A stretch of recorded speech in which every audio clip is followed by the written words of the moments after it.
Burke, we've lost contact with the colony on LV-426. Take Gorman and his team to investigate.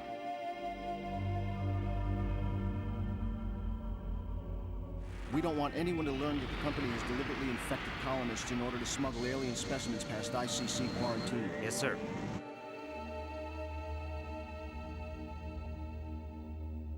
It's imperative that you get Ripley to trust you. She's familiar with the xenomorph, and we may need her help to bring one out alive. Understood.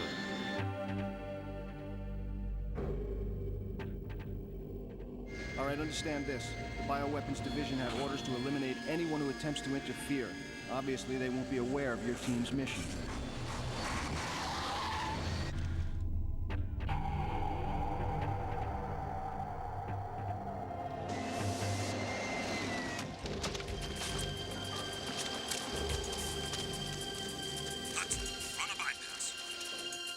Good luck, Ripley. Accessing computer system.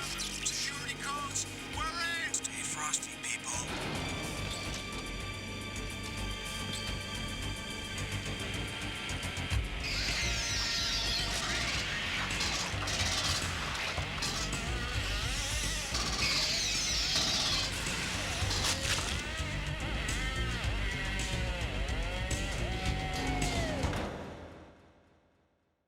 Alien Trilogy is an FPS shooter released in 1996 for the PS1. Now I know what you may be thinking, shit Doom knockoff, 2 out of 10 stars, but this is one of the games that gets neatly filed away in the hidden gems category actually. FPS games on the PS1, even though suffering from a plethora of issues, can sometimes be really awesome. I've discussed in the past how not having a PC growing up meant that most of my introductions to classic FPS games were through their console counterpart, one of the big ones being Doom. The Doom elitists will cry bloody murder over the technical flaws of the PS1 port of Doom, but I think it is a fine example of changing something enough to make it interesting and, in my opinion, better. Although bear in mind, my opinion on this port is very biased because of nostalgia, just like others may be for the PC version. The PS1 version of Doom has some major differences, one of which is to its soundtrack. The soundtrack was composed by Aubrey Hodges, who also did the fantastic Doom 64 soundtrack. It has a much more dark and genuinely scary atmosphere in comparison to Bobby Prince's MIDI work on the original version. Take a listen to this.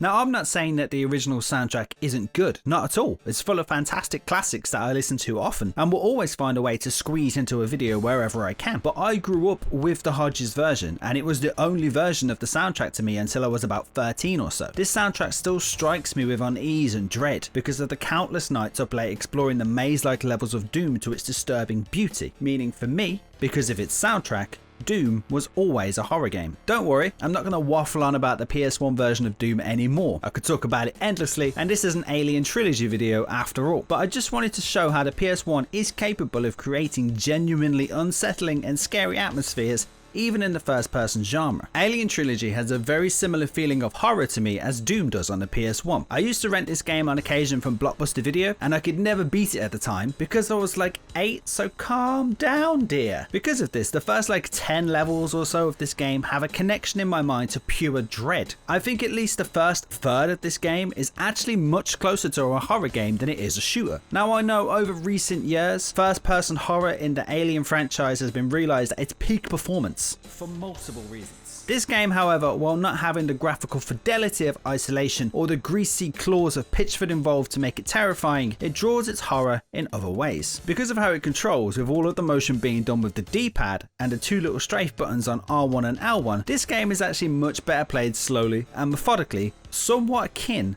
to the Resident Evil series. I can hear your keys clacking from here. I'm not saying that this game is a survival horror in the same way. You don't have limited inventory space, you're not often hurting for ammo after the first couple of levels, but this game has some seriously survival horror feeling moments. I'll show you. Look at this scene. You have the soundtrack in the background, which is the right combination of creepy and fitting for the Alien series. You have low light and a limited FOV. Your controls are tank controls, so you turn left and right very slowly. You have the motion tracker in the corner and you're ready for it to emit a high-pitched beep whenever something is coming your way. You've seen a few facehuggers so far. Nothing too serious, but then...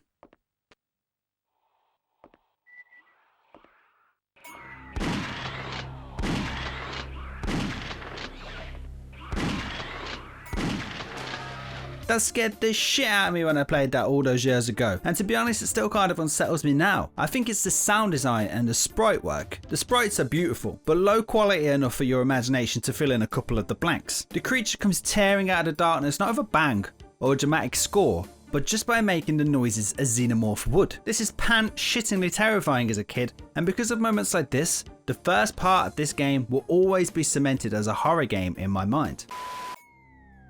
Now, we touched on the controls a little bit there, so I'll go over them some more so you know what we're dealing with here. As was common practice at the time, all of the movement is confined to the D-pad, because at this point, DualShock didn't even exist. Look at this! Look at it!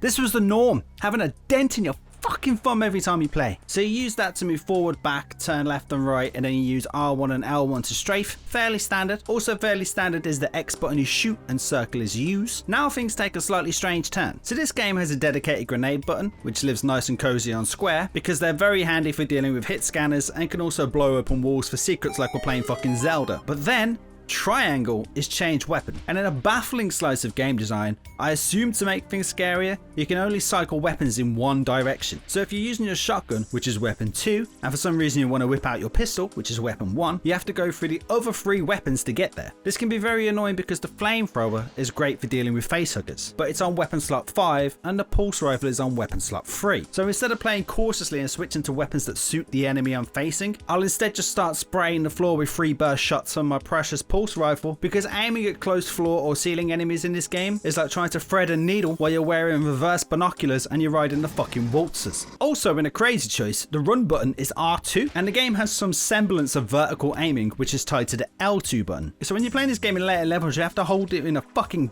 death grip while practicing for downward facing dog. When you're holding L2 to look up and down, by the way, triangle is look down and circle is look up, because that's just what we needed here. Inversion thrown into the mix. But this also means that while you're looking up and down or stopping your view from changing on slopes, you can't change weapons. Genius. While we're on the topic of annoyances, this game does support memory saving, and thank fucking God, look at these passwords. But the load option is hidden inside the options screen, and it's the fucking 7th option down. Just what you need after your 3rd death of the day. Now, of course, these things come across more as character than something that would be an actual problem for someone who grew up in the 90s and loves retro shooters. Sure, it's a little awkward and clunky, but that adds to the way the game feels. I can't lie though, I can't wait for Night Dive to get their hands on it and release it with some decent resolutions. That'll be lovely. They've already got their hands on the next PS1 FPS game I'm going to cover, so I need to hurry up and get that done before they release a fucking remaster. This is the part you've all been waiting for, the story in a probe game. Have you seen the cutscenes in Die Hard Trilogy? No, you haven't, because they don't fucking exist. Now, I'm far from king of the dicks when it comes to the Alien franchise, but I know the first 3 films relatively well, and from what I can tell, the game tries to loosely base the game around the movies, but somehow does this in the order of 2, 3, then 1. I don't know really what's going on, if I'm honest with you, but at least they tried. And honestly, I can't even remember what happens in this game, other than spinning in circles, shooting wildly at the floor, trying to shoot facehuggers. But from what I can tell, die-hard fans of the franchise aren't too offended by their attempts, so that should probably tell you all you need to know about the story. But anyway, let's get in there and take a look at this game, shall we?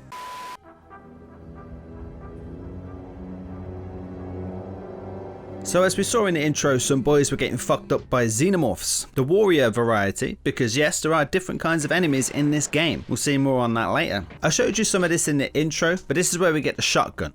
First level, nice and early. It's a bloody satisfying weapon as well. Feels really good to blow facehuggers away with it. I really like its animation too. But here's where we meet the first warrior, and once he's being revealed, the hits just keep on coming. Each level has certain mission objectives, by the way, as you can see in this end stat screen. That's one of the interesting quirks with Alien Trilogy, is where you have to do an actual mission in each level, not just blast your way from one end to the other. Although that can be the mission sometimes. If you fail to obtain a certain amount of mission completion, the game will restart the level for you to try again. I have no idea what the minimum requirement is, and information on this game can be really hard to source. Also, if you get above a certain amount of kills, secrets, and mission, you get treated to a 60-second level that allows you to restock on health and ammo between the levels. This level can be a bit of a maze the first time you go through it. You see, you have to basically find and flick all of the switches in the level to activate the doors and eventually activate the exit lift. The thing is, you come down here into this frankly terrifying room and flick the 2 switches inside. But once you continue, you end up with no more switches but 1 more closed door. That's because you have to come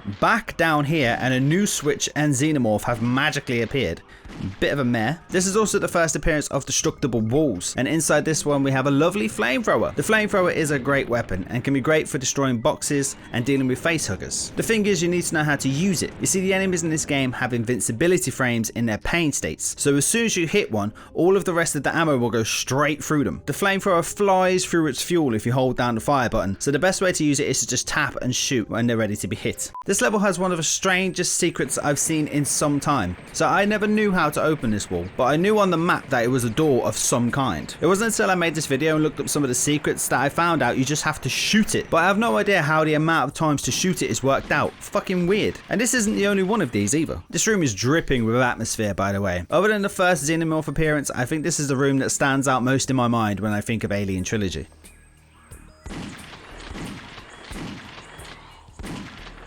This mission has a rather unique mission objective. You basically have to go around and break all the boxes in this vehicle depot. The boxes in this game add a nice element of risk versus reward. Like in games like Half-Life, if you break open boxes, you are usually rewarded with some health or ammo. But about half the time, a facehugger will pop out, meaning that if you're low on ammo in earlier levels and you've cracked open some of these hoping for some help, you'll have wasted ammo by opening it and then would have to waste even more ammo killing the surprise toy in this Happy Meal. Flicking this switch and backtracking over here grabs us the much needed pulse rifle, so we don't have to rely so heavily on the shotgun anymore. The rifle fires in 3 burst shots and has a nice grenade launcher attachment that actually runs off a separate ammo than your usual grenades. This level also introduces something in the game that in later levels becomes a pain, especially on one level. The lifts. So in this game, unlike games like Doom, if you're facing a lift and you push the use button, it will not activate the lift. It can only ever be activated by a switch or by walking over a line def. This can be super annoying on levels like this because there's a fair few switches dotted around on a level and you're not really going to know which lift they activate unless you've played this level a few times before. While we're on this level, I actually discovered something I never knew before. This game has an auto mapper, like in many Doom clones, but this auto mapper actually allows you to zoom in on the pause screen and the blue dots are actually destroyable lockers that contain goods or the occasional facehugger. Cool touch. This level has a fucking hot start. Also, did you notice that? So the end of the mission text says press X to continue, and when you do, the level starts and steals some ammo off you immediately. I swear I just lightly tap the button and it happens every time. We also get introduced to another rather annoying human enemy here, Company Synthetics. They have a smart gun, and while they don't do crazy amounts of damage, no one likes a hit scanner. So if you have some spare grenades or charges, blast them into a pretty fountain of blood because there's no jibbing in this game. Some levels have us killing humans that are stuck to walls and begging for death. Very fitting to the theme of the Alien movies actually, and dark both thematically and literally because I cannot say a fucking thing. Which leads to this actually scary moment where there was a xenomorph on the ceiling and I actually didn't see him until the last second and it scared the shit out of me. This is also one of the first levels that really throws more and more xenomorph warriors at you. It seems a little strange. The further through this game you get, the more ammo they seem to take to go down. I can't confirm it, but it feels like they have more health as the levels progress. I feel like the auto aim in this game is a little wonky. You know, back in the day the game had to assist you a little because most of the time you couldn't quickly look up or down, or even vertically at all sometimes. But here I am aiming up and none of these shots are landing for some reason. Right, so each episode of Alien Trilogy ends with a battle with the Queen. Oh no, epic, right? Well, first we have to clear out a nest of facehuggers and eggs. That way we can focus on the Queen by herself, and she won't actually move until we lay the first shot and detach her from a big disgusting egg sack thing. So yeah, the Queen's in this game. I remember they used to scare the bejesus out of me as a kid when I cheated my way here. Big, scary, lurking in the darkness, but they're really easy. They stun lock after every hit, so you just have to backpedal or circle strafe and just pop, wait, pop, wait, pop, wait. The hardest part about this fight is not getting caught on walls and slopes when you're backpedaling. A little disappointing, but hey, at least we get a cutscene.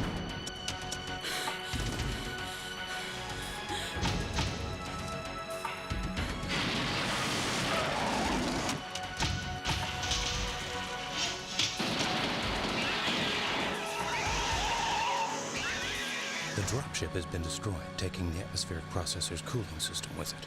The planet is going to blow. I've detected the colonist PDTs in the detention block. I want to check for survivors. Okay, the detention block has its own satellite dish. I can use it to remote pilot down the Sulaco's of the dropship. We don't have much time.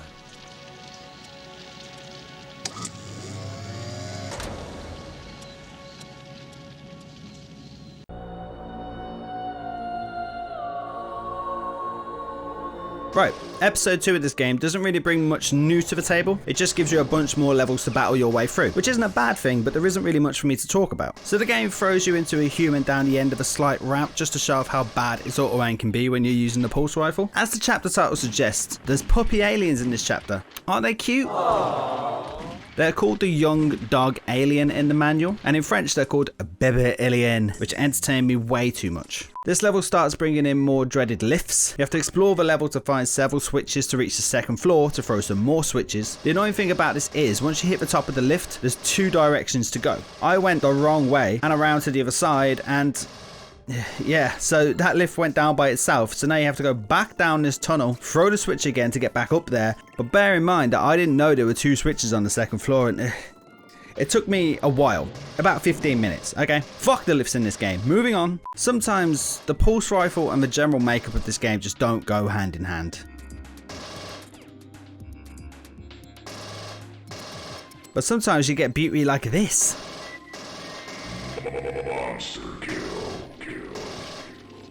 So if we cross over this odd little lift puzzle and pop over here, we get the smart gun, probably the most powerful weapon in the Alien universe. I'll be honest, it's not as good as all that, but it does have some semblance of the targeting feature that it's renowned for. If you have several enemies coming towards you at once, you can see the bullets from the burst fire going in different directions, which is cool, but it can still get snagged trying to hit those fucking ceiling enemies. You remember those cute doggos from a few levels ago? Yeah.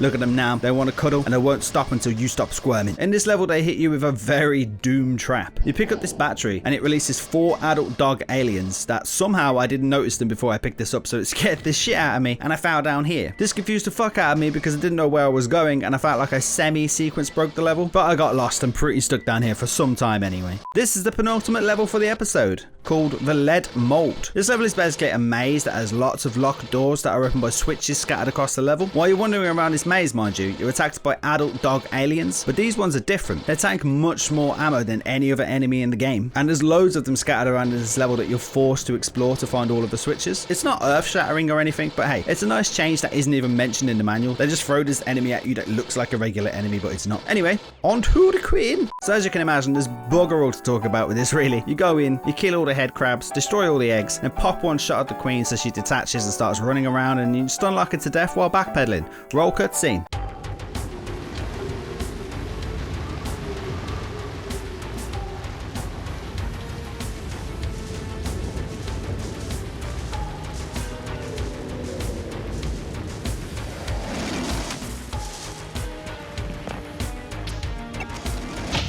Damn you, Bishop. Where are you?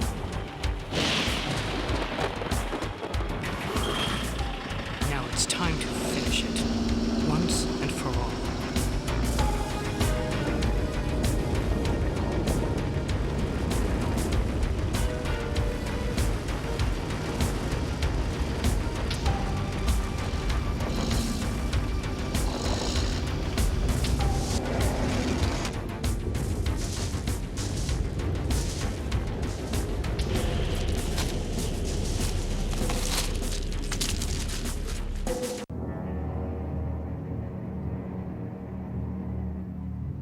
So now we're on the derelict spaceship from the first Alien movie, and it's called the Bone Ship, which I'm not 100% sure that it's ever been called that anywhere else, but I could be wrong. Also, this place does look like a bunch of bones, so fair enough. One thing about this level, it's fucking shit. It's so confusing to navigate, and the game puts in the dreaded fake walls. You'll be walking down a corridor, come to a dead end, be confused, an alien will just come waltzing through the wall. The auto map isn't really good enough to show you where you're heading either. It's just so confusing to get around, and it's basically a switch hunt that eventually activates a random, unmarked lift on the floor down this random corridor.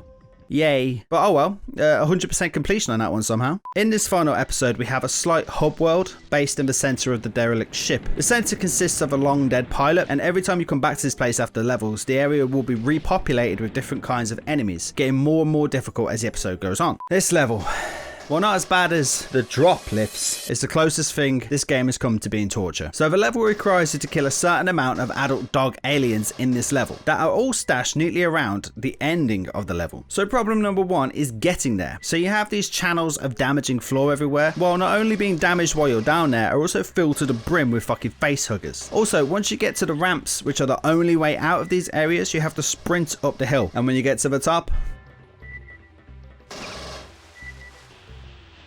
but hey, eventually we do get around the level a little bit better through trial and error. But once you get to this section of the level, which is actually the end, and you fall down these steps, you're technically soft locked into this area. And once you're in this area, if you haven't killed all the dog aliens, you have failed the level. So you have to go into the exit and start again. So how do you do this? Well, you see this random dog alien stashed down here that attacked me through this floor? Well, we need to jump into these slime canals, grab the acid boots, hit this switch that lowers the lift, and run all the way around these bloody channels to where it was. I would have not found this out if the game hadn't randomly attacked me through the floor and I spent a while trying to think how I can get down there. I can't help but think that is a bad design flaw, so fuck this level. Our reward for finishing that level is being in a fake wall maze with how many fucking warriors? So thankfully we have the smart gun with a hell of a lot of ammo, because this level is rammed to the fucking rafters with warrior xenomorphs. The level is bullshit too because of all of the fake walls. The mission in this level is to go around and find all of these boys stuck in the walls, kill them and take their ID tags. One benefit of that is they show up on the motion tracker, so you can kind of work your way towards them. But yeah, check out all these boys.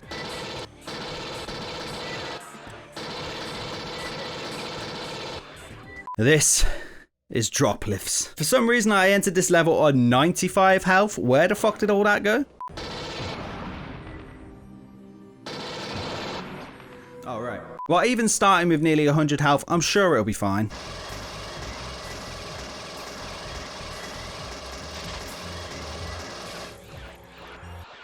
Right, this may be a problem. First death of the run, by the way.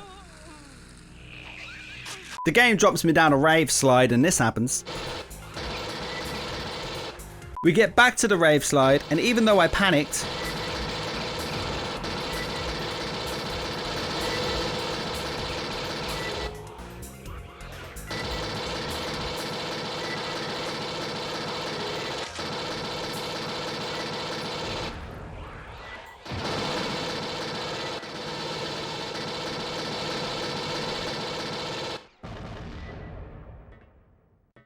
we did it. But then we get to the final room and die again.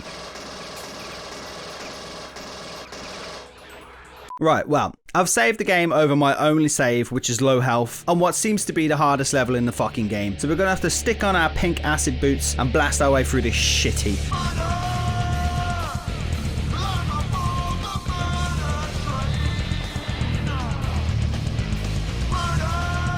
It may annoy some of you that have used infinite health for one level after I'm 5 hours in, and I don't want to grind the whole level for hours with a pulse rifle that can't hit enemies that are a nanometer from my fucking nose. But there we go, it's done. The console has been reset and the cheats are gone. Dry your eyes, tiny child. This level is like night and day compared to the last one, by the way. You just go around and shoot up some eggs. Fucking easy. There's like 3 warriors in the whole level. The only thing that made this level annoying is that thing that old shooters do when they look up or down depending on what kind of slope you're on. Who was that solution designed for? The blind? The clinically insane? Roller coaster enthusiasts? There is also this part where you're walking around this bunch of lifts and you can't really look up or down enough to see what's coming. So you just end up falling into random holes filled with fucking head crabs. It's just... whew. This game is seriously falling apart in the final stretch, unfortunately. The cockpit is now open and we're tasked with killing all of the aliens in there, and... yeah, death number 5, I think. But once we get all that done, look at this mission statement. Let's go.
Pleasant dreams, Ripley.